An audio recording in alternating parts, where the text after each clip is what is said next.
Prophecy program with Dr. Bob Thiel. Dr. Thiel, there is much realignment and strengthening of international ties taking place on the world stage. What are some of the geopolitical relationships that are being forged right now? When we look at the world scene, we see kind of a separation between some in the West and some in the East. We're seeing China, Russia, and many of the Eastern nations kind of getting closer together. And we're seeing what looks to be a separation between Russia and Europe and China. As a matter of fact, many people in Germany are actually calling for a breakaway from China. However, I saw a report yesterday from GermanForeignPolicy.com.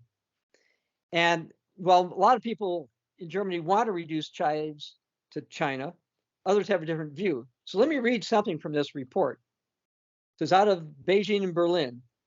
They say a Berlin think tank that specializes on China warns against trying to intentionally isolate the People's Republic.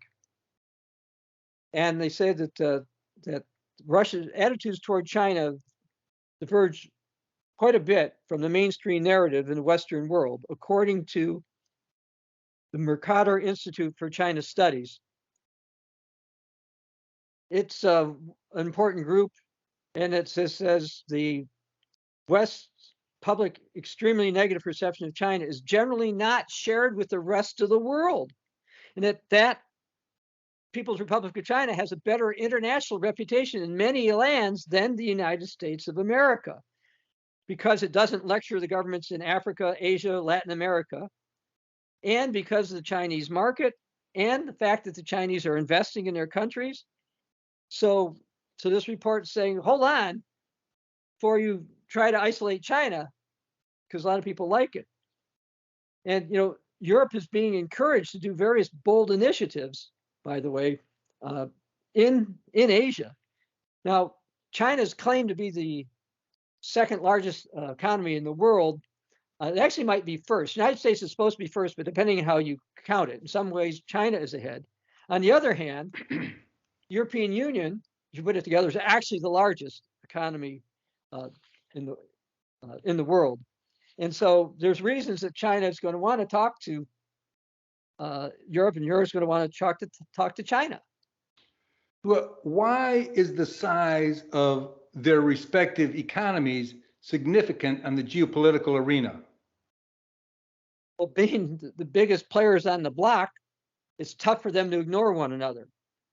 And the reality is the European Union is China's largest trade partner.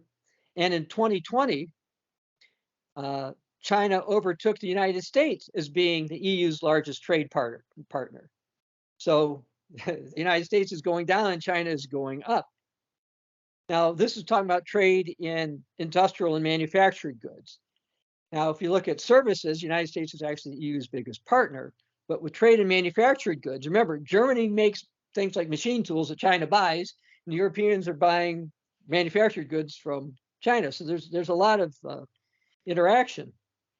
And, when back as far, by the way, back in 2014, by that time, German Chancellor Angela Merkel had actually visited China for trade reasons 7 times from 2005 to 2014. So there's a lot been going on behind the scenes between Europe or Germany and China. And the Europeans don't want to follow up the trade they've got with China, despite what the United States might want. Now, I mentioned that MERICS group, and the GermanForeignPolicy.com has this headline, Beijing rather than Washington. And they started to look at a bunch of these other countries, and they found that only 2 countries had a slightly more favorable view of the United States than China that they had talked to. One was Kenya, which is 60% favorable toward the United States, 58% toward China, and Indonesia, 42% favorable toward the United States, 36% toward China. But the other countries they looked at was the reverse. Even Saudi Arabia, who has long been considered a close U.S. ally, 49% of them preferred China, versus 37% who prefer the United States. Mm. So there's a lot going on with anti-US sentiment and pro-China sentiment, which I think will have other effects. So it doesn't seem like the US is very popular around the world compared to China. Does Europe intend to rival China in the popularity category? And if so, how? Yeah, they've been doing a lot of trade deals. Now, one of the problems the United States has had, it's been doing arm twisting, it's been using its dollar as a weapon, it's often been downplaying concerns that individual nations have, and that's hurt its standing in the world. Now, I'm going to go to the MERIC report again, and then I'll get more into what you've got. So MERIC's advice to the EU is that the EU should become active and strengthen its role as an economic and security partner. Now, to be a security partner, Europe has got to have a bigger military. Now, we know since the special operation, as Russia calls it, into Ukraine, the Europeans, particularly the Germans, have greatly increased their defense spending. Chancellor Scholz says he's going to spend 100 billion euros, which would be more than Russia spends in a year on this. So MERICS is telling Europe, you guys have to be stronger militarily, and they need to shape more global coalitions. And they say that Berlin and Brussels certainly have the will to do so. And it's apparent in their various efforts to go into Africa and Latin America. And the question is, does Europe have the power to do what it wants? Well, again, if they start spending more money on their military like they've been doing, that's one factor. They've also been doing more trade deals around the world. That's another factor. And furthermore, this is something I wanted to mention. We did a video on this late last year, is Europe has something called the Global Gateway. Now, many of you may or not be aware, but China has a program called the Belt and Road Initiative. And basically, it's also called the Silk Road Project. And it's intended to basically have all roads lead to China, kind of like the old all roads lead to Rome. Mm-hmm. And it connects various parts of Asia and Africa. Now, how they do Africa and some other parts of the world is actually China's been building big ports. Well, roads work both ways. So roads that go into Asia from Europe, vice versa. So what Europe has decided to do, I think it's very strategic. They don't have to spend quite as much money as China to do this, is they're going to strategically put some roads and some telecommunications and stuff in places so they can tap into this. So they will increase their influence, probably without the criticism that China's been getting. One of the reasons China's trying to get some criticism because in debt puts these countries in debt.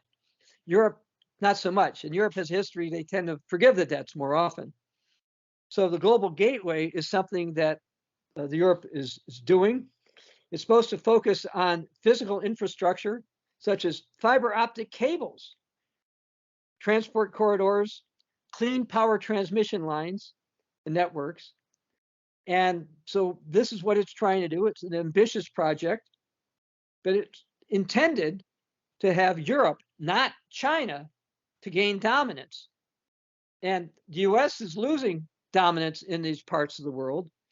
And there's an expression, nature abhors a vacuum. But Europe has always wanted the lead. Mm-hmm. And so they are strategically trying to figure out how they're going to do this. And again, unlike the Chinese plan, which is mostly just roads and ports, it also includes roads and such, but also telecommunications and data technology. It seems that Europe will have to work with the Chinese to some degree in order for their project to be successful. Yeah, I think so. You know, the Bible shows that economically, something called the daughter of Babylon is going to rise up. This will be not the European Union as we know it, but a change that will happen after power is given to a dictator that the Bible prophesies in Book of Revelation, chapter 17, verses 12 through 13. Now, the Bible teaches that Europe is going to dominate trade.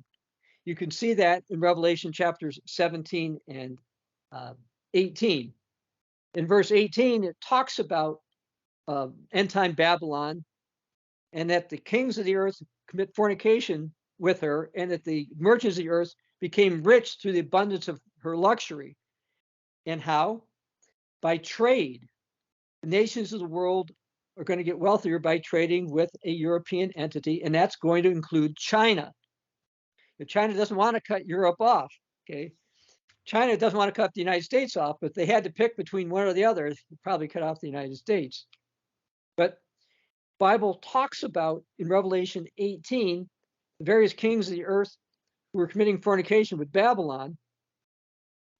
They're going to weep when Babylon falls because they were selling Europe things like gold and silver and precious stones and pearls and fine linen, purple, silk, and scarlet, and every kind of citron wood and every type of object of ivory and every type of precious wood, bronze, iron, and marble. Now, this is Revelation chapter 18, verses 11 through 12. It also talks about cinnamon and oil and incense and horses and chariots and various things, and slavery, by the way. And that they became rich by doing this. Well, China is a big producer of a lot of manufactured things. And specifically, by the way, I'm pretty sure they're the world's largest exporter of silk. And silk is specifically prophesied in the Bible. So we know that there's going to be future trade and future alliances to some degree with China and this European Babylonian power. Are there any other events we can watch for from a prophetic perspective in this regard as time marches forward? Well, back in the early 1970s, the old Worldwide Church of God speculated or predicted, if you want, that Europe would somehow reorganize and have their own currency. And Europe has gone through a few reorganizations since that was come out. And that you could read that in the old Plain Truth magazine back in 1971. Well, now, of course, Europe mostly has its own common currency. There's still a few countries within the European Union that haven't adopted the euro, but it is becoming more and more adopted. So that was one of the things to look for. And the old Worldwide Church of God also specifically said, by the way, that East Europe would combine with Western Europe. And we saw that after the dissolution of the Soviet Union. So those type of things have started to happen. We will also see some issues happening in Europe, but the fact that we're seeing infrastructure being put to there by both the Chinese connecting to parts of Europe and Europeans themselves is consistent with end time prophecies about Armageddon and the rise of various things. So one of the things we're looking for is Europe to have more trade deals, better roads, better ways to transport back and forth, so they can not only trade with China, but other parts of the world. Again, when I was reading those prophecies in the book of Revelation, it's talking about Europe making trade deals all around the world and becoming wealthy with it. And so Europe taking steps to increase connectivity with the rest of the world, building infrastructure, trying to come up with its own world currency, are consistent with that. So despite the fact that there are some who don't think that it'll get along with China, I don't look for it to break off all ties. I don't believe that's biblically possible. You know, Jesus said in Mark 13:37, what I say to you all, watch. Europe is motivated to actually bypass the United States. It's going to make deals in many places, including with Russia and China. And the Bible says Europe is going to rise up, and many in Europe are taking steps now to have that happen, including their Global Gateway project. Thank you, Dr. Thiel. For more interviews with Dr. Thiel, written articles and videos, visit our website at BibleNewsProphecy.net. This is Steve Dupuie for the Bible News Prophecy Program.